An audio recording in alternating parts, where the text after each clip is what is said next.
दोस्तों नमस्कार, study portal में आप सबका स्वागत है। मैं आपका साथी और गाइड डॉक्टर विजय।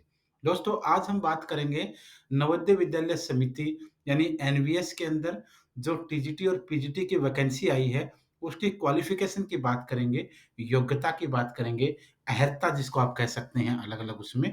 तो आज कंप्लीट हम देखेंगे कि कौन अप्लाई कर सकता है, कौन नहीं कर सकता है, आप एलिजिबल हैं क्वालिफ़िकेशन के हिसाब से या फिर नहीं हैं। आपकी क्या योग्यता है, ये आपको पता है। हम यहाँ वो डिस्कस करेंगे जो एनवीएस माँगता है, जो रिक्वायरमेंट उन लोगों की है, अलग-अलग पोस्ट की एलिजिबिलिटी के लिए, उसके बारे में आज क्वालिफ़िकेशन की बात होगी। देखते हैं डिटेल में। शुरू करने से पहले एक चीज़ तो ये देख लीजिए कि हम अ, ऑनलाइन और ऑफ़लाइन दोनों कोचिंग देते हैं। ऑनलाइन हमारी कोचिंग चाहे लाइव क्लास हो, चाहे रिकॉर्डिंग क्लास हो, चाहे टेस्ट सीरीज़ हो, उसके लिए स्टडी पोर्टल अकेडमी के नाम से हमारी ऐप है। प्ले स्टोर से आप डाउनलोड कर सकते हैं। इस वीडियो के डिस्क्रिप्शन में भी लिंक दे दूँगा। एंड्रॉयड फ़ोन हो या आईफ़ोन हो, दोनों के ऊपर ये अवेलेबल है।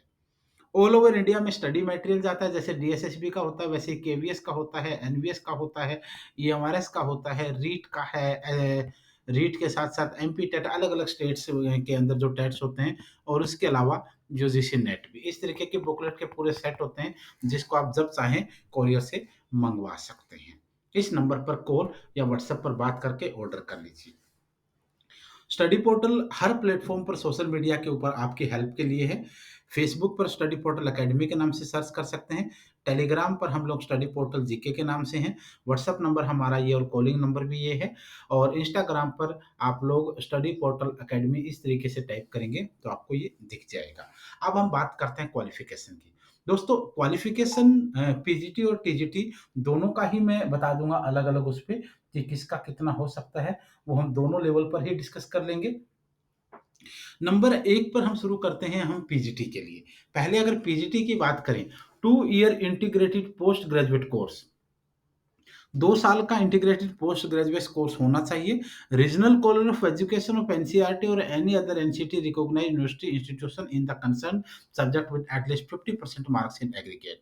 यानी 50% मार्क्स के साथ आपका मान्यता प्राप्त विश्वविद्यालय से कोई भी यूनिवर्सिटी से या कॉलेज से आपका होना चाहिए, जो अप्रूव्ड होना चाहिए। इस चीज़ का आपको ध्यान रखना है। दूसरी, BEd degree is not required for the candidate who have undergone 4 years integrated degree course of Regional College of Education of NCERT और अदर एनसीटी रिकॉग्नाइज्ड इंस्टीट्यूशन। जिन लोगों के पास ये सेकंड वाला कोर्स है, उनके लिए बीएड की ज़रूरत नहीं है। मास्टर या फिर अगर ये नहीं है ऊपर वाले ऑप्शन आपके पास, तो सेकंड चॉइस आपके लिए है मास्टर डिग्री हो, रिकॉग्नाइज्ड यूनिवर्सिटी से 50% मार्क्स एग्रीगेट के साथ, जो भी आपका सब्जेक्ट है उसके अंदर। अगर आप पीजीटी हिंदी अप्लाई करना चाहते हैं अगर आप पीजीटी हिंदी अप्लाई करना चाहते हैं, तो आपका मास्टर हिंदी में होना चाहिए। अगर इंग्लिश अप्लाई करना चाहते हैं, तो इंग्लिश में होना चाहिए, आपका अपने सब्जेक्ट में हो। आप डिटेल में देख सकते हैं, PGT English, English, PGT Hindi, Hindi, PGT physics के लिए ये सब ऑप्शन दे रखे हैं, केमिस्ट्री के लिए ये ऑप्शन दिए हुए हैं, यानी सबके आराम से आप लोग चेक कर सकते हैं, कोई ज़्यादा समस्या नहीं है।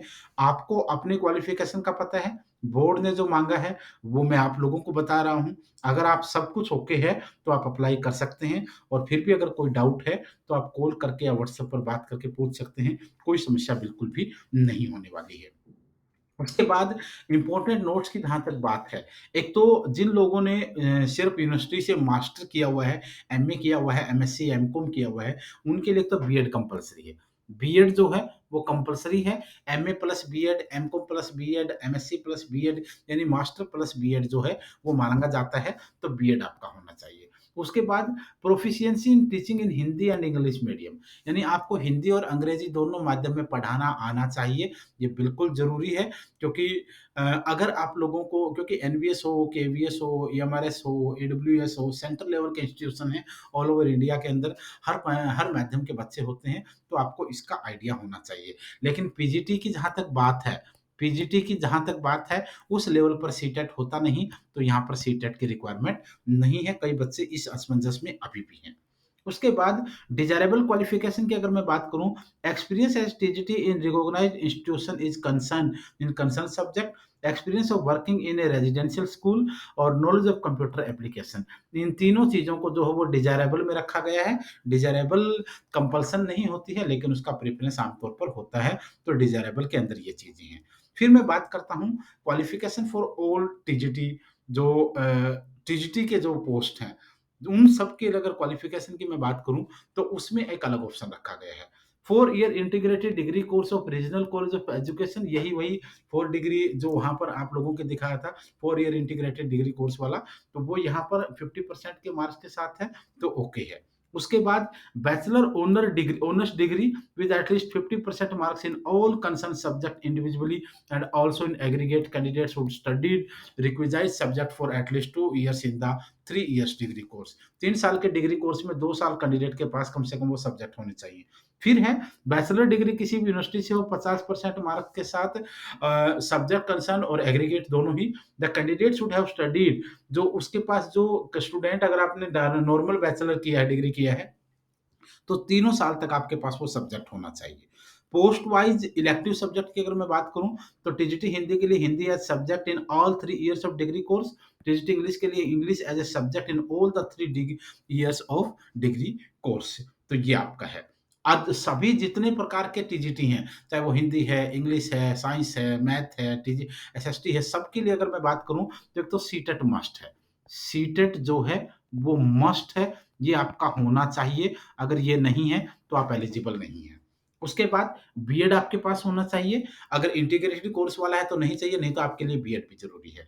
Competence in to teach through English and Hindi माध्यम, इसमें भी वही है पीजीटी की तरह, हिंदी और इंग्लिश दोनों माध्यम में पढ़ाना आना चाहिए।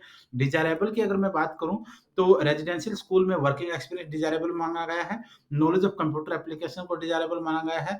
और जहाँ तक मैं बात बीएड की करता हूँ, तो वो पहले भी मैंने बताया था, अगर 4 ईयर इंटीग्रेटेड डिग्री कोर्स है तो बीएड नहीं चाहिए। अगर नॉर्मल आपका ग्रेजुएशन है तो फिर आपको बीएड कंपल्सरी है, मस्ट है। ये चीज़ भी आपको देख लेनी है। और अगर आपके पास सारी चीज़ें अवेलेबल हैं, आपने फॉर्म अप्लाई कर दिया है या फॉर्म अप्लाई करने वाले हैं या आप एलिजिबल हैं, एनवीएस के लिए, केवीएस के लिए, डीटीपीएसबी के लिए या फिर कोई और टीचिंग एग्ज़ाम की तैयारी कर रहे हैं, तो आपको एक ही काम करना है। ये हमारा व्हाट्सएप नंबर है। आपको अपना नाम, अपने सिटी का नाम और एग्ज़ाम का नाम, जैसे नाम आपका अनुज है, सिटी आपका दिल्ली है और एग्ज़ाम आपको एनवीएस पीजीटी हिस्ट्री देना है, एनवीएस पीजीटी हिंदी देना है, एनवीएस टीजीटी एसएसटी देना, जो भी आपका है, तो ये चीज़ें लिख करके मुझे इस नंबर पर व्हाट्सएप कर दीजिए। आपके नंबर को सेव कर लेंगे। जो भी इन्फॉर्मेशन होगी वो डे टू डे आपको मिलती रहेगी। नोट्स ऑर्डर करने के लिए भी आप इसी नंबर पर कॉल कर लीजिए। और अगर नोट्स भी आपके पास हैं, तो क्लासेज़ आप लोग हमारे अवेलेबल हैं ऐप के ऊपर। स्टडी पोर्टल अकेडमी की ऐप का लिंक मैं वीडियो के डिस्क्रिप्शन में दे दूँगा, या प्ले स्टोर से भी आप डाउनलोड कर सकते हैं। वहाँ पर काफ़ी सारे कोर्सेज़ बने हुए हैं। एनवीएस का जनरल पेपर मैंने रिकॉर्डिंग का अपलोड कर दिया गया है। अगर आपको रिकॉर्डेड बैच चाहिए, तो एनवीएस जनरल पेपर हम अपलोड कर चुके हैं। वहाँ पर आप जाकर उसको देख सकते हैं। धन्यवाद, शुभकामनाएँ।